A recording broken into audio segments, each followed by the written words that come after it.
To my black people from all over the world, once again, welcome to Africa Renaissance Show. And my black people, just the other day, I did a video on the various ways in which the Chinese are exploiting, the African continent. And my people, I understand that we have been oppressed by the West for a long period of time. And this is one of the reasons why Africans do not want to entertain any form of criticism against their supposed saviors, who are the Chinese in this case. And this is why, when I try to push for an equal and more balanced relationship, between Africa and China, many Africans are against it, at least going by the comments, And today, my people, I remember about the time when the Chinese, wanted to invest in a port in Tanzania. And according to the former president of Tanzania, the Chinese were suggesting ridiculous conditions, And according to the former president, that the conditions that the Chinese were suggesting could only be accepted by a mad person. And it is my opinion that Africans have this false belief that the Chinese, are looking up for best interests. And I think this is not the case. But before we proceed, have a look at this video first, and then we can talk afterwards. Tumelipa compensation kule Kigamboni ya ardhi, wawekezaji wanakuja kujenga Wachina kwa bandari. Kitu cha ajabu sana duniani, hakijawahi kufanyika, cha kipumbavu. Bilioni 115 waliolipwa kule Bagamoyo. Kama wapo wakazi wa Bagamoyo, inawezekana hawafiki 20. Watu ni wa mjini humu, na wala hela hizo zimepotea. Na wawekezaji hao wanakuja na masharti ya ajabu, ni ya kichaa tu anayeweza kuyakubali. Anakuambia akijenga bandari pale, uhakikishe uendelezi bandari yoyote kutoka Tanga mpaka kusini Mtwara. Maana yake you are not allowed to construct any port. Ndio masharti.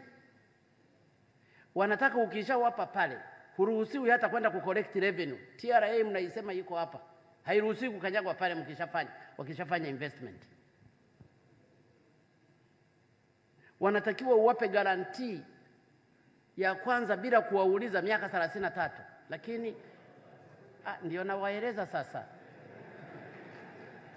Lakini unatakiwa uwape lease tofauti na sheria za nchi for 99 years. Na huruhusiwi hata kwenda kumuuliza atakaye kwenda kuwekeza pale. Na wao wawe na mandate ya kuichukua hiyo eneo kama ardhi yao. Lakini mnatakiwa mlipe compensation ya kazi watakayoifanya ya kuchimba ile bandari. Masharti mengi ya ajabu.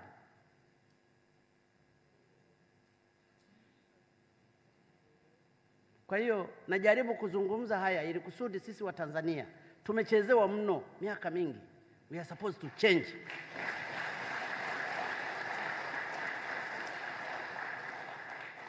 Na watu wamekuwa wakizunguka. They do a lot of lobbying. So my people, after listening to the statements of the late president of Tanzania, President Magufuli, do you still believe that, the Chinese have our best interests as Africans? For me personally, I don't think the Chinese have the best interests, for the African continent and the African people.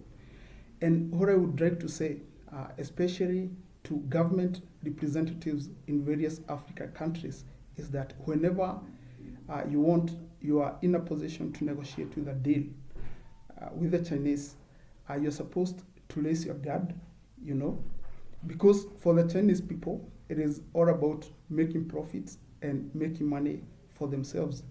And if you bet your back, I'm very sure, I can assure you that the Chinese are going to step on it. So it is time for us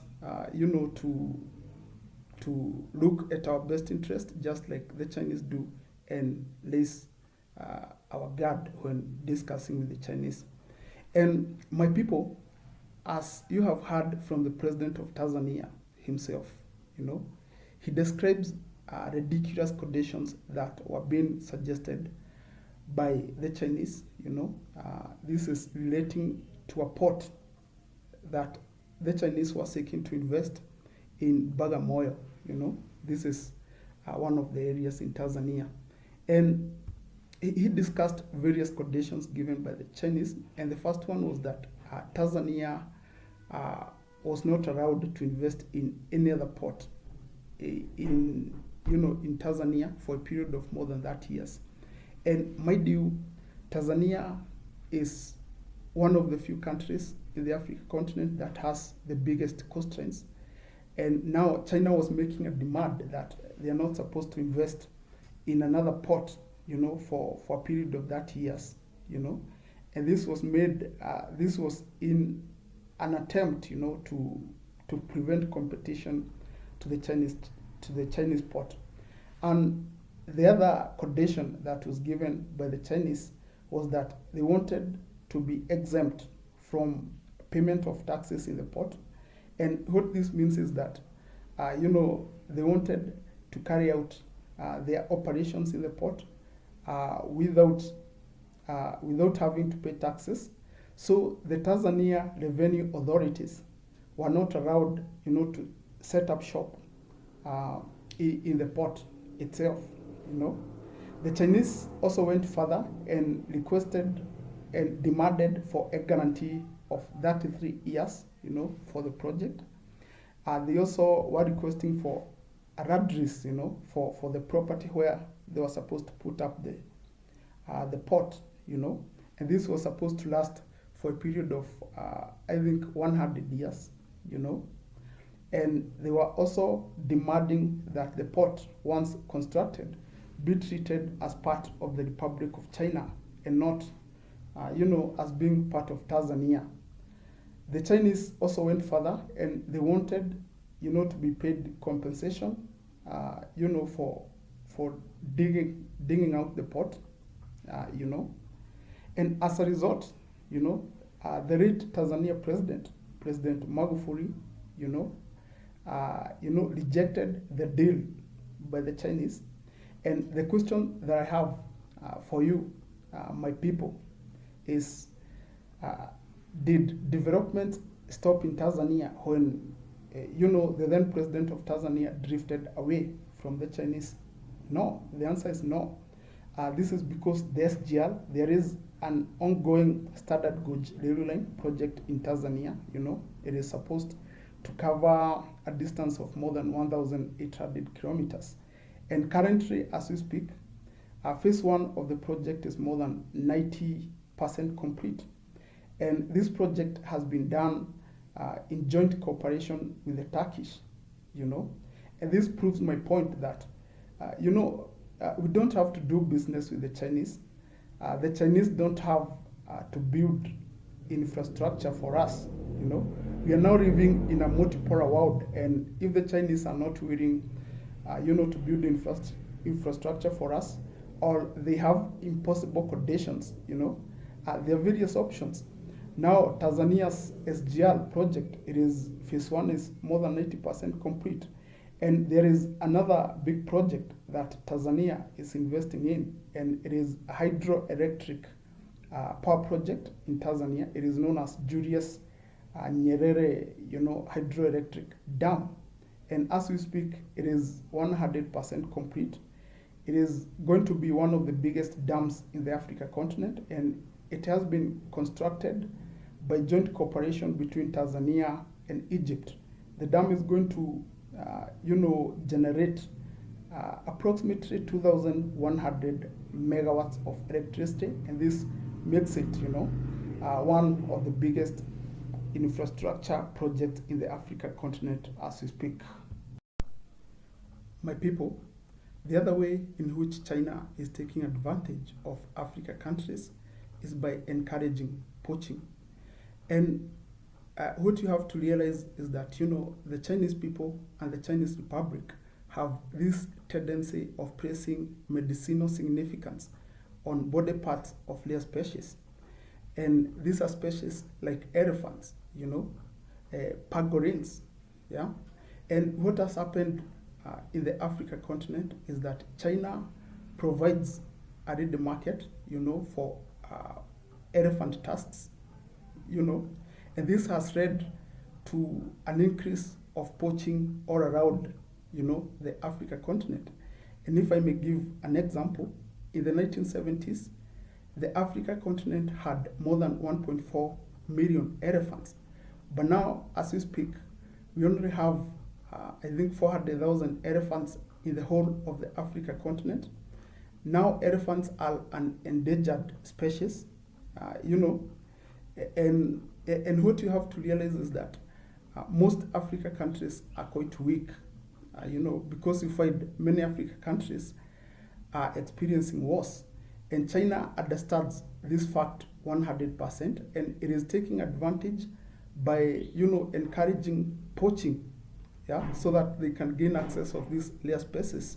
And this is pushing our animals almost to extinction.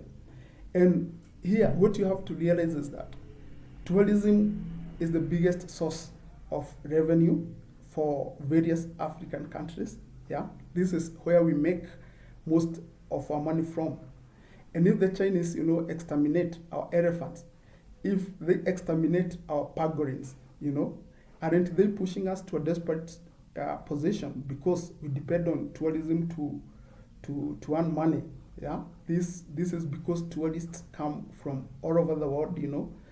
They come to Africa, they see our wild animals, and so our tourism industry is based on the wild animals which are in the Africa continent, and now the Chinese are helping, you know, to exterminate these animals. So, my people, don't you see that the Chinese are pushing us to a very desperate situation in the very foreseeable future, where we won't have any source of making money, you know, by killing our tourism industry. Before I go, I remembered this unfortunate incident that took place in Nigeria in 2021, and Nigerian authorities captured a huge consignment containing, you know, containers with pangolin scales. And pangolin is a rare species. It is an endangered species which is to be found in Central African countries. And as you know, many countries in Central Africa are experiencing wars, and China understands this and took advantage of that situation, encouraged, you know, hunting of pangolins, you know, in that area. And not only pangolin scales, but these containers also had other species, you know, of endangered animals which are usually to be found in the Central African region. And so if the Chinese are going to kill, you know, all our rare species, you know, in these countries, even though they may be experiencing wars at this time, but maybe in the next 2 to 3 years, in the next 5 years, they are going to experience peace, and they will want, you know, to encourage tourism to their countries. But if their animals will be dead, what will be their tourism sector or tourism industry be based on? Yeah. So you see how China is taking advantage of these African countries and making sure that very soon in the future, we won't have a source of revenue like we do from tourism right now. And my people, that's all for today. And if you want to watch more of this content, make sure that you subscribe to this channel. Goodbye.